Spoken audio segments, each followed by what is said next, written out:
आप सभी का हमारे चैनल मधुर आवाज में हार्दिक स्वागत है। अगर आपको हमारी कहानी अच्छी लगे तो चैनल को लाइक, शेयर एंड सब्सक्राइब करना ना भूलें।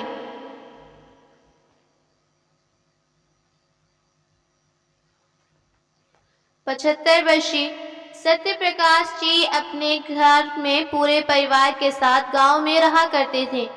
कुछ वर्ष पहले तक तो वो बिल्कुल चुस्त दुरुस्त हुआ करते थे, परंतु 4 वर्ष पहले पत्नी की मृत्यु के गम में उनकी सेहत और भावनाओं पर ऐसा कहर बरपाया कि उनका कृशकाय शरीर पहचान खो चुका था। आंखें भीतर धस चुकी थीं और चेहरे पर झुर्रियों का जाल बिछा था।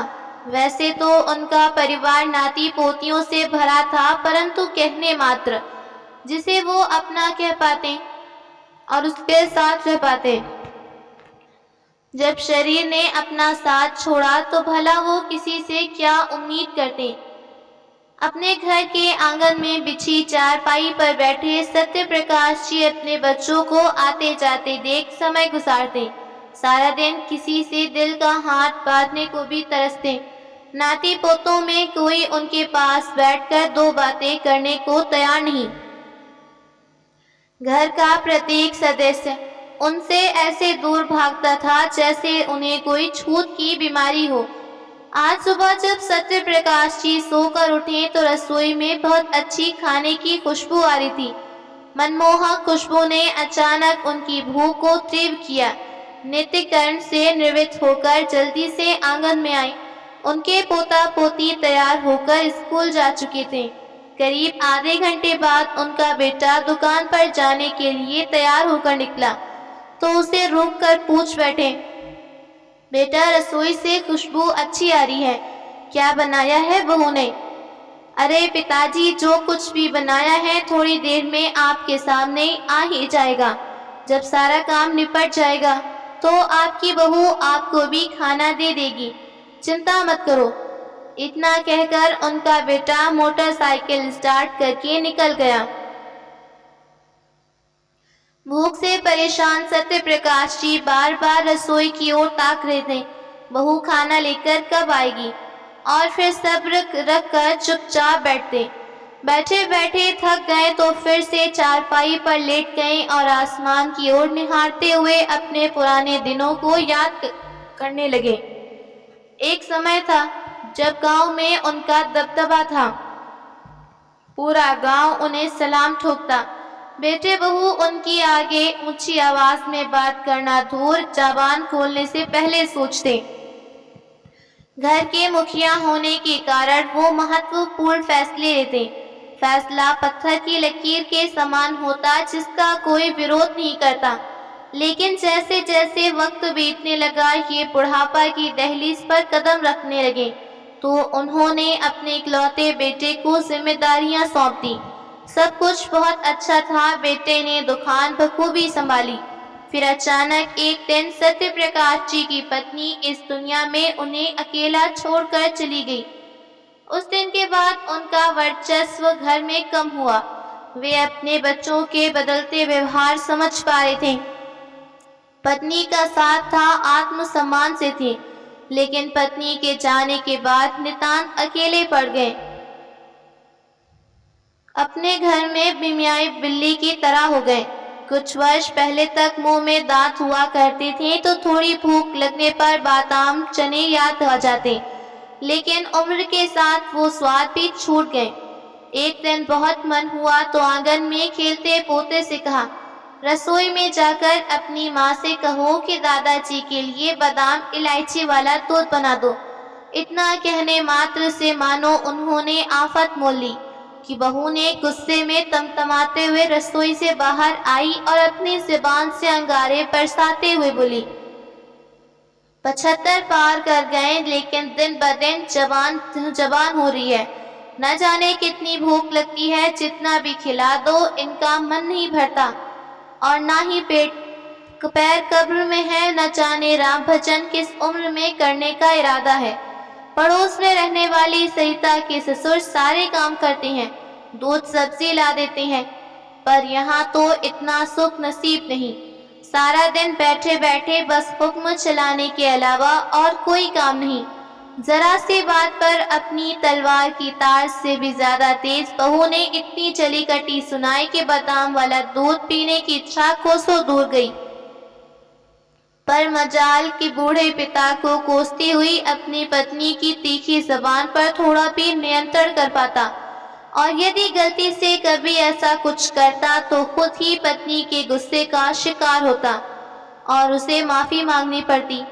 अनेकों प्रकार के प्रलोभन देकर उसे मनाता, तब कहीं जाकर मामला शांत होता। फिर दोनों पति पत्नी अपने बूढ़े पिता को जमकर कोसते। वो आखिरी दिन था जब सत्य प्रकाश जी ने बहू से खाने के लिए कुछ मांगा था। उस दिन के बाद से तो उन्होंने अपनी जुबान पर ताला जड़ा। कुछ सामने आ जाता तो चुप करके खाते, नहीं तो भूखे बैठते। आज तो बहुत देर हो गई, बहू अभी तक खाना नहीं लाई। सत्य प्रकाश जी सोच रहे थे कि उनकी बहू रजनी एक हाथ में खाने की थाली और दूसरे हाथ में पानी का ग्लास लाई और उनके सामने रखकर वापस गई। खाना देखते ही बहुत दूर से बेहाल बैठे सत्य प्रकाश जी जल्दी जल्दी खाना खाने लगे।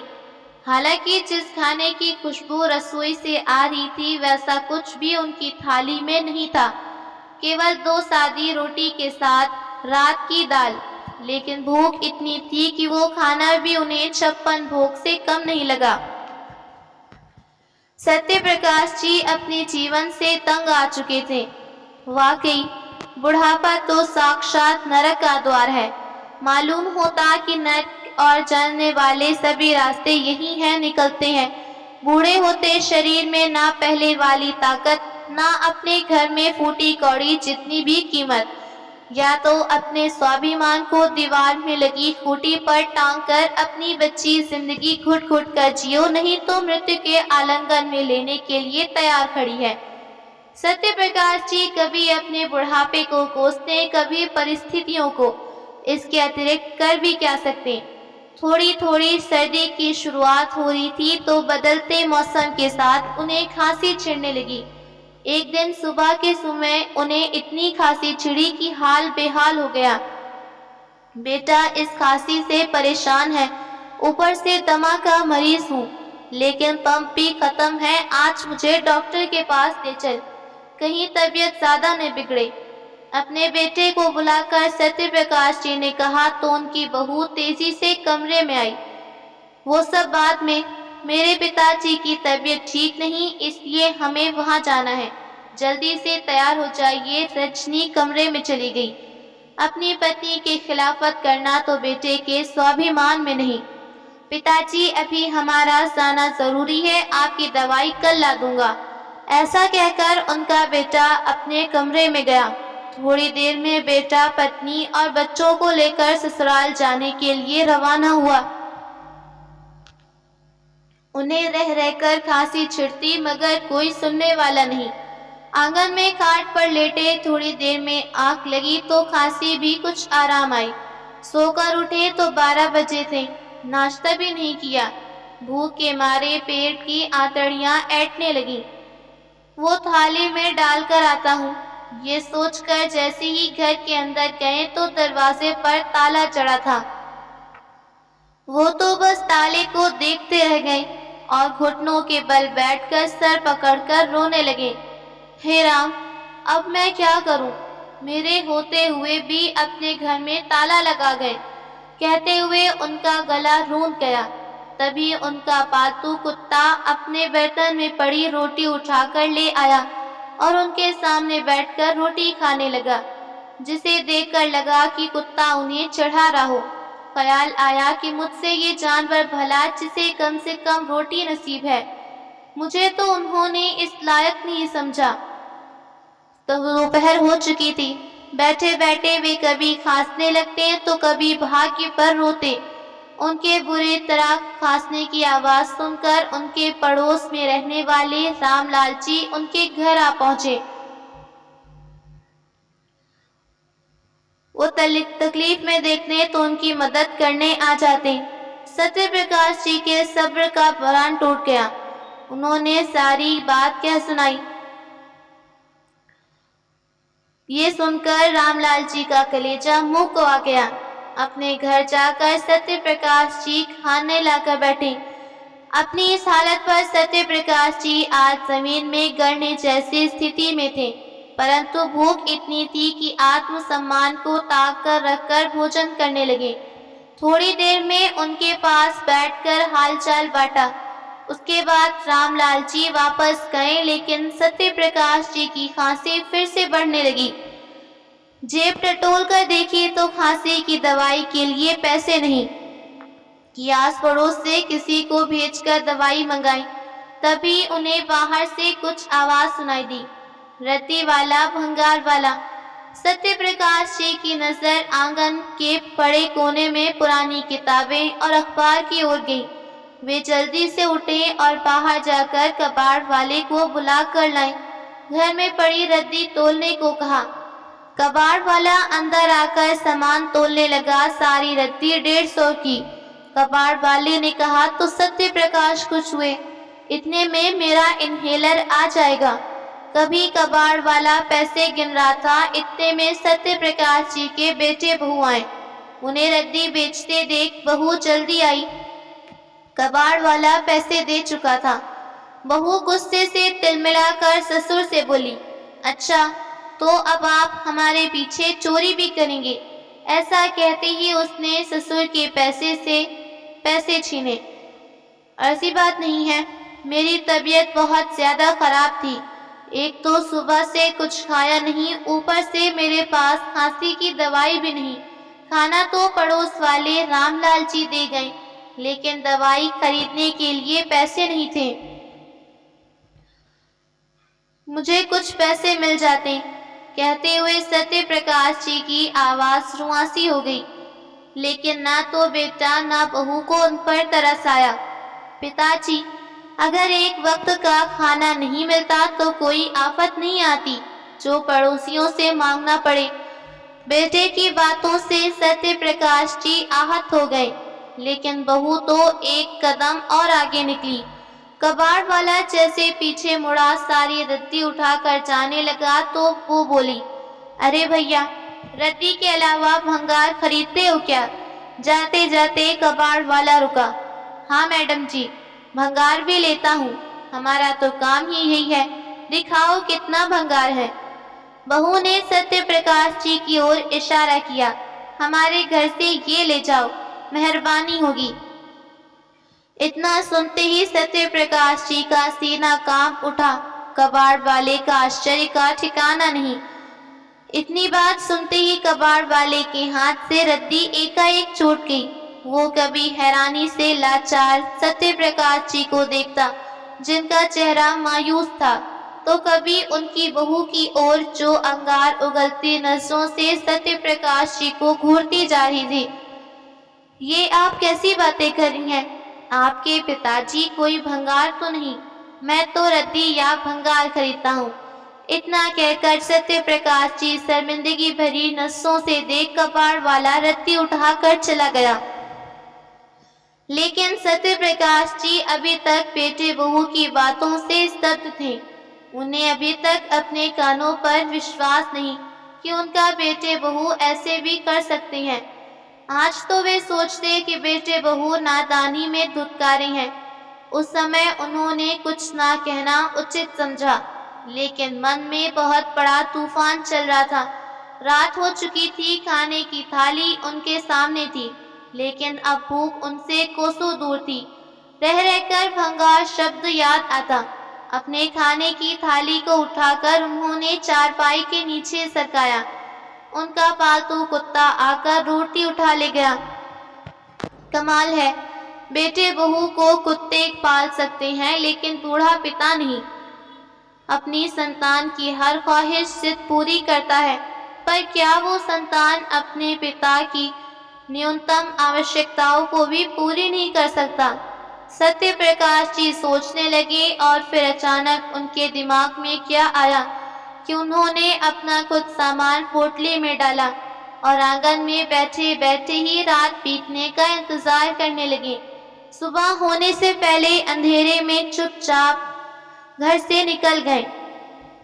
रास्ते भर सोचते रहे कि कैसे अपने बेटे के जन्म पर गाजे बाजे के साथ खुशियां मनाई थी। इसी बेटे को अपनी बाहों के झूले में झुलाया कि देखो ये मेरा बेटा है जो बड़ा होकर मेरा नाम रोशन करेगा। नहीं जानता था कि बुढ़ापे में मुझे ऐसी पीड़ा देगा कि जीना दूभर हो जाएगा।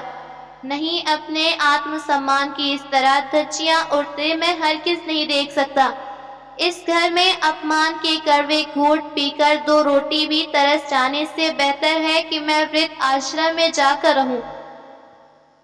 कम से कम कबाड़ से बेहतर जिंदगी होगी। वो जैसे ही गांव से बाहर पहुंचे तो असमंजस में पड़ गए कि कहां जाया जाए। थोड़ी देर में पास पड़े पत्थर पर बैठे, तभी पास से गुजरते हुए एक व्यक्ति से पूछा, भाई आसपास कोई वृद्ध आश्रम है क्या? अगर हो तो इस बूढ़े को वृद्ध आश्रम छोड़ दो, तुम्हारा भला होगा। कहते हुए उनका गला भराया। सत्य प्रकाश जी की आवाज सुनकर वो व्यक्ति पीछे मुड़ा और उन्हें गौर से देखने लगा। सत्य प्रकाश जी ने देखा कि ये वही आदमी है जिसे एक दिन पहले उन्होंने रद्दी खरीदने के लिए उनकी बहू रजनी ने बेइज्जत की थी। अरे बाबा, आप यहाँ और इस हालत में? और बाबा, आप वृद्ध आश्रम क्यों जाना चाहते हैं? आपका तो गांव में घर है। आश्चर्य से कबाड़ वाले ने पूछा तो सत्य प्रकाश जी का सब्र का बांध टूटा। वो सिसकते हुए केवल इतना बोल पाए कि सारी उम्र जिस बेटे के लिए मैंने कड़ी तोड़ मेहनत की, इससे तो बेहतर था कि मैं वृद्ध आश्रम चला जाऊं। इतना कहते हुए सत्य प्रकाश जी फूट फूट कर रो पड़े। उनकी ऐसी हालत देख कबाड़ वाले की आंखों में आंसू आ गए। वो उनकी पीड़ा को भली भांति समझ पा रहा था। चलिए बाबा, मैं आपको ले चलता हूँ। वो उन्हें अपनी साइकिल के पीछे बिठा कर ले गया। रास्ते भर वो लगातार खांस रहे थे। जैसे ही वृद्ध आश्रम के बाहर पहुंचे, कबाड़ वाला उन्हें छोड़कर जाने लगा। तभी ना जाने उसके मन में क्या आया कि वो वापस आया। बाबा, मैं आपसे एक बात कहना चाहता हूँ। समझ नहीं आता कैसे कहूँ। वृद्ध आश्रम के गेट पर खड़े सत्य प्रकाश जी बोले, क्या हुआ? बाबा, मैंने जब से होश संभाला है खुद को अनाथ पाया है। मेरे माता पिता मुझे बचपन में छोड़ गए। ना तो मुझे उनका चेहरा याद, ना ही कभी उनकी सेवा का मौका मिला। माता पिता का साया होना कितना आशीर्वाद है, ये मुझ जैसा अनाथ जानता है। मैं पूरी उम्र अपने माता पिता के प्यार और आशीर्वाद के लिए तरसता रहा। अगर आप मेरा साथ चाहें तो मुझे बहुत खुशी होगी। आपको भी परिवार मिलेगा और मुझे पिता का साया। कबाड़ वाले की बात सुनकर सत्य प्रकाश जी विस्मय से देखते रह गए। बेटा, ये तुम क्या कह रहे हो? लोगों से अपने माँ बाप नहीं संभाले जाते और तुम इस अजनबी बुड्ढे को सहारा देने की बात कर रहे हो। आज तो तुम्हें सहानुभूति है, परंतु अगर कल मैं तुम्हें बोझ लगने लगा तो फिर मैं कहाँ जाऊंगा? नहीं नहीं, मैं इस वृद्धाश्रम में ठीक हूँ। तुमने मुझे यहाँ तक छोड़ा, इस उपकार के लिए मैं तुम्हारा आभारी हूँ। हाथ जोड़कर सत्य प्रकाश जी बोले और फिर आश्रम के अंदर जाने लगे। तभी कबाड़ वाला हाथ जोड़ते हुए बोला, बाबा, उपकार मैंने नहीं, आपने मुझ पर किया था 20 वर्ष पहले। शायद आपको याद नहीं। फिर कबाड़ वाला बोला, बाबा, आपने शायद मुझे पहचाना नहीं। मेरा नाम रमेश है। जब मेरी उम्र 10 साल थी तब मैं भीख मांगा करता था। मुझे भीख मांगते देख आपने अपने पास बुलाया और समझाया, भीख मांगना अच्छी बात नहीं। एक इंसान को जीवन में आत्मसम्मान से जीना चाहिए।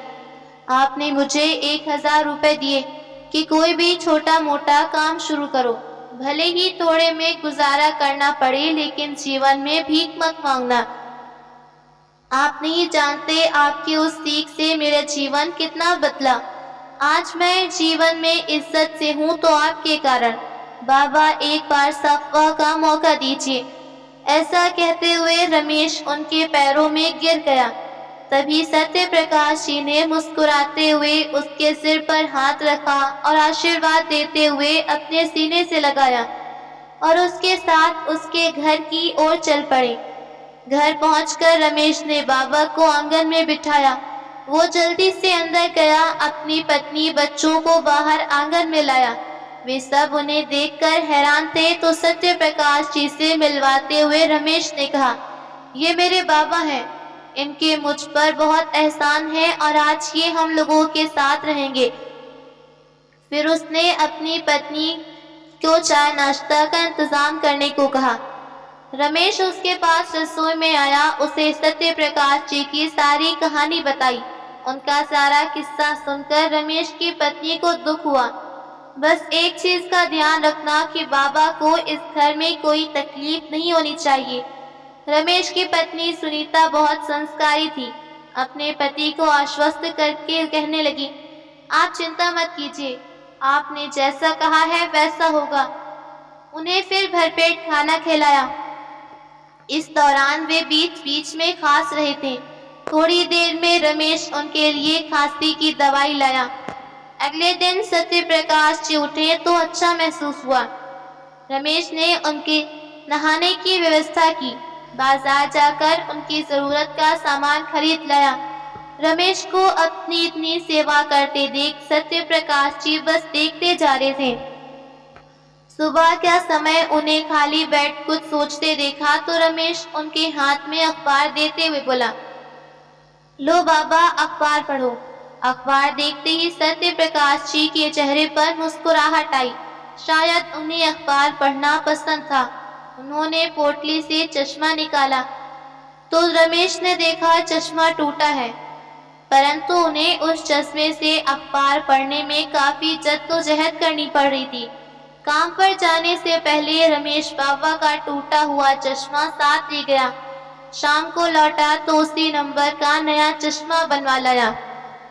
सत्य प्रकाश जी उस समय कमरे में थे। रमेश कमरे में आया, उन्हें चश्मा देते हुए बोला, अब आपको अखबार पढ़ने में परेशानी नहीं होगी। अपना नया चश्मा देख सत्य प्रकाश जी की आंखों में नमी तैर आई। जब उन्होंने अपने बेटे को टूटा हुआ चश्मा ठीक करवाने को बोला और खर्च पड़ने के नाम पर बेटे बहू ने उन्हें इतनी बात सुनाई कि उसके बाद कभी बेटे के सामने चश्मे का जिक्र करना भी हिम्मत नहीं हुई। तब से वो वही टूटा चश्मा पहने थे। आज अपना नया चश्मा देखकर वो बड़े प्यार से उसे देखने लगे। इसी तरह वक्त गुजरने लगा। लगभग 1 महीना बीत चुका था। अक्सर रात के समय रमेश सत्य प्रकाश जी के पास जाकर बैठा करता, उनके पैर दबाता। एक बार पैर दबाते हुए रमेश ने सत्य प्रकाश जी से पूछा, बाबा आप खुश तो है ना, आपको कोई तकलीफ नहीं? तो सत्य प्रकाश जी ने मुस्कुराते हुए कहा, बेटा ये पूछकर तुम मुझे शर्मिंदा कर रहे हो। मेरा इतना ख्याल तो कभी अपने बेटे ने नहीं रखा। तुम मेरी इतनी चिंता मत किया करो, मैं बहुत खुश हूँ। ये सुनकर रमेश के चेहरे पर संतुष्टि के भाव आ गए। वो अपने हाथों में हाथ थामते हुए बोला, आप खुश तो मैं भी खुश। तभी सत्य प्रकाश जी हंसते हुए बोले, तुम्हारे होते हुए मुझे मेरे बहू की क्या याद आएगी। सच कहूँ तो ये सब मुझे किसी सपने की तरह लग रहा है। मैंने अपने बेटे के पालन पोषण में कभी कोई कमी नहीं रखी, लेकिन मेरे अपने बेटे बहू मुझे बचने को तैयार हो गए और तुमने अपने घर लाकर इतनी खुशी दी जिसकी मैंने कभी कल्पना भी नहीं की। ऐसा कहते हुए सत्य प्रकाश जी उठकर जाने लगे। बेटा आज मैं तुम्हें कुछ देना चाहता हूँ। इतना सुनते ही रमेश अचानक चौंक गया और बोला, क्या देना चाहते हैं बाबा? तो सत्य प्रकाश जी ने पोटली में से कुछ कागजात निकाले और रमेश के हाथ में देते हुए कहा, अब से ये तुम्हारा। तो रमेश ने हैरानी से बोला, ये क्या है और ये आप मुझे क्यों दे रहे हैं? सत्य प्रकाश जी बोले, ये मेरे घर के कागज हैं, अब मैं तुम्हारे नाम करना चाहता हूँ। इतनी बात सुनते ही रमेश हक्का बक्का रह गया। उसने ये कागज सत्य प्रकाश जी के हाथों में रखे। नहीं नहीं बाबा, मैं ये सब नहीं ले सकता। पहले ही आपके मुझ पर बहुत एहसान है, आप ना होते तो शायद मैं भीख मांग रहा होता। ये सुकून भरी जिंदगी सिर्फ आपकी बदौलत। फिर सत्य प्रकाश जी बोले, बेटे के साथ रहकर मैं जिंदगी का एक पल काट रहा था, वो मैं नहीं जानता। कई बार मैंने अपनी जिंदगी खत्म करने के बारे में सोचा, लेकिन हिम्मत ने जवाब दिया, तूने तो पल मरते हुए इस बूढ़े को नई जिंदगी दी। अब तो मुझे अपनी जिंदगी से प्यार होने लगा है। तुम कल ही जाकर एक वकील को बुला लाना। मैं जल्द से जल्द ये काम पूरा करना चाहता हूँ। रमेश ने लाख मना किया, लेकिन सत्य प्रकाश जी नहीं माने और आखिरकार सत्य प्रकाश जी की जिद के आगे उन्हें टुकना पड़ा। सत्य प्रकाश जी ने मकान और जमीन उसके नाम किया। सत्य प्रकाश जी के बेटे बहू को कोर्ट की तरफ से मकान खाली करने का नोटिस भेज दिया गया। उनके बेटे बहू जो पिता के कागज के बाद ये सोचकर खुश थे कि मुसीबत छूटी, नहीं आए तो दिन भी नहीं। बूढ़े पिता के लिए जो 2 रोटी बनानी पड़ती, उससे भी आज़ादी मिल गई। रोज रोज की दवाइयों के पैसे के खर्च से छुट्टी मिली। नोटिस देखकर तो उन दोनों की आंखें फटी रह गईं। बौखलाया हुआ उनका बेटा मदद मांगने के लिए पड़ोस में रहने वाले सत्य प्रकाश जी के दोस्त रामलाल जी के पास जाता, तो कभी गांव के सरपंच के पास। रामलाल जी, जिन्होंने अपने दोस्त को पल पल मरते देखा, इस किस्से के बारे में पता चला तो उन्होंने खूब फटकार लगाई कि जो बेटा अपने पिता को 2 वक्त की रोटी नहीं दे सकता, उस बेटे को पिता की जायदाद पर कोई हक नहीं। ऐसा कहते हुए उन्होंने अपने दोस्त के फैसले को बिल्कुल सही ठहराया, जो बहुत बार मानने पर रामलाल जी दोनों मदद करने ना तैयार हुए तो सत्य प्रकाश जी का बेटा गांव के सरपंच के पास गया। पिता का पता खोजते खोजते उनके पास आ पहुंचा। उस समय सत्य प्रकाश जी चारपाई पर थे और ईश्वर का शुक्रिया अदा कर रहे थे। तभी उनके कानों में आवाज आई, बेटे बहू अंदर हैं, साथ में गांव के सरपंच भी थे। पिताजी, आप कहाँ चले गए थे और हमने ऐसी कौन सी गलती हुई जो आप छोड़कर चले गए?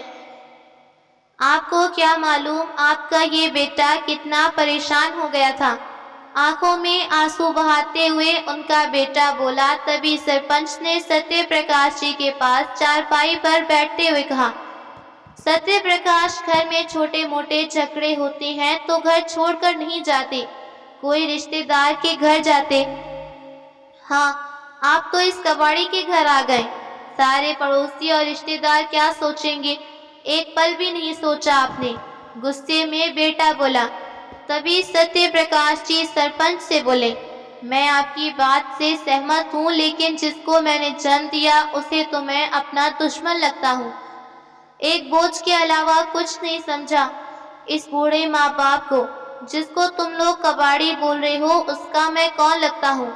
मेरी इच्छा सेवा कर रहा है, ना खाने पीने की कमी है, ना मेरी मान इज्जत की।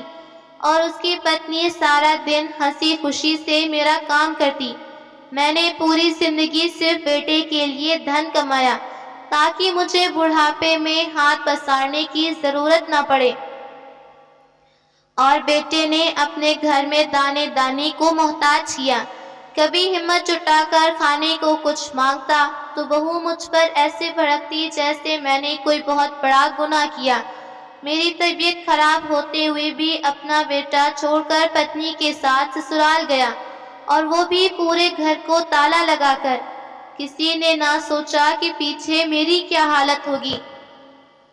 पड़ोसी ने खाना दिया तो मेरे सुपुत्र और उसके धर्मपत्नी ने मुझे भिखारी की संज्ञा दी। इतना कहते हुए सत्य प्रकाश जी की आंखों से आंसू आ गए। खांसी की दवाई के लिए पैसे नहीं थे तो सोचा रद्दी बेचकर कुछ पैसे आएंगे। और जानते हैं सरपंच साहब, मेरी बहू ने तो मुझे भंगार कहकर मुझे बेचने की बात कह डाली। उस दिन बहू ने अपनी तीखी जबान से ऐसी बातें सुनाई कि मुझे ऐसा महसूस हो रहा था कि काश ये जमीन फट जाए और मैं उसमें समा जाऊं। एक वृद्ध पिता को बुढ़ापा कमजोर नहीं करता जितना उसकी संतान। हर कदम पर चोटिल होता उसका स्वाभिमान मुर्दा बनाता है। वो आंसुओं से नहीं, हृदय की गहराइयों से रोता है जब उसकी अपनी संतान बोझ समझने लगती है। इतनी बातें सुनते ही सरपंच जी ने सत्य प्रकाश जी के बेटे बहू को गहरी निगाह से देखा। क्यों बेटा, तुमने ये सच बोल रहे हैं? इस सवाल पर बेटे बहू की नसें झुक गई। रौब भरी आवाज में बोले, मैं तो ये सोचकर तुम्हारे साथ आया कि बच्चों से गलती होती है, पिता से माफी मांगेंगे तो तुम्हारे साथ आने को राजी हो जाएंगे। लेकिन बेटा, गलती तुमसे नहीं, तुमने गुनाह किया है, एक गुनाह जिसकी कोई माफी नहीं। तभी सारा मामला हाथ से निकलते देख बेटे बहू पिता के पैरों में गिरे। नहीं पिताजी, हमारे साथ इतना सख्त व्यवहार मत कीजिए, हमें माफ कर दो। आगे से हम आपका ख्याल रखेंगे, किसी चीज की कमी नहीं होने देंगे। बस अब आपके बेटे बहू साथ चलो। कौन बेटा, कैसी बहू? अब तो मेरे बेटे बहू नहीं तो उम्र के इस पड़ाव में अपना घर छोड़कर बाहर निकलने पर मजबूर ना होता, किसी दूसरे से न सेवा करवा रहा होता। नहीं पिताजी, ऐसी बात नहीं है, हमें अपनी गलती का एहसास है। जरा हमारे बारे में सोचिए, आपने सारी जमीन यहाँ तक कि हमारा घर छीन लिया तो हम कहाँ जाएंगे? रोते हुए बेटे ने कहा तो सत्य प्रकाश जी बोले, चाहे लाख आंसू बहा लो, लेकिन अब मैं तुम्हारे साथ नहीं जाने वाला। शुक्र मनाओ कि मुझे अपने पोता पोती का ख्याल था, उन्हीं के बारे में सोचकर मैंने अपनी दुकान तुम्हारे नाम की, वरना तुम जैसे बेटे बहू को फूटी कौड़ी नहीं मिलनी चाहिए। अरे मेरा अपना खून पराया हुआ और पराये ने मुझे सहारा दिया और इतनी सेवा की जिसकी मैंने कल्पना भी नहीं की। बेटा, अब तो तुम्हारे साथ वापस जाने का सवाल ही नहीं। तभी उसकी बहू ने गुस्से में कहा, जिन्हें आप अपना मानकर यहाँ बैठे हैं ना, वो आपसे नहीं, आपकी जमीन जायदाद से प्यार करते हैं। आपकी संपत्ति को हड़पने के लिए उन्होंने ये सारा जाल बिछाइए। देख लीजिएगा, एक दिन आपको पछताना पड़ेगा। उसी समय रमेश उनके पास आया और बोला, बाबा, आपकी जमीन जायदाद में मुझे फूटी कौड़ी नहीं चाहिए। ऐसी जमीन मेरे किसी काम की नहीं। मैं भले ही कबाड़ का काम करता हूँ, लेकिन फिर भी इतने पैसे हैं कि घर में कमी नहीं है। कमी थी तो बुजुर्गों के आशीर्वाद की और आपके आने से वो कमी दूर हो गई। ऐसा कहते हुए रमेश की आंखें नम हो गई। इतनी बात सुनते ही सरपंच उठ खड़े हुए। सत्य प्रकाश, जो तुमने फैसला लिया बिल्कुल सही है। अगर बेटों के रहते हुए माँ बाप को ये दिन देखना पड़े तो क्या फायदा। मुझे यकीन है कि तुम यहाँ बहुत अच्छे से रहोगे। ऐसा कहकर सरपंच जी वहाँ से गए। बेटे बहू लटका कर मुंह वहाँ से वापस आए। कानूनी कार्यवाही करते हुए सत्य प्रकाश जी ने अपना मकान जमीन जायदाद अपने कब्जे में ली और भरी मान से बहू को मकान खाली करवाया। दुकान का काम भी एकदम ठप हो गया था। ये शायद इसी बात का संकेत था कि जिस बेटे ने अपने जन्म देने वाले पिता की कदर नहीं की, उसे भगवान कैसे सुख देता। तो दोस्तों, आपको ये कहानी कैसी लगी? लाइक कमेंट करके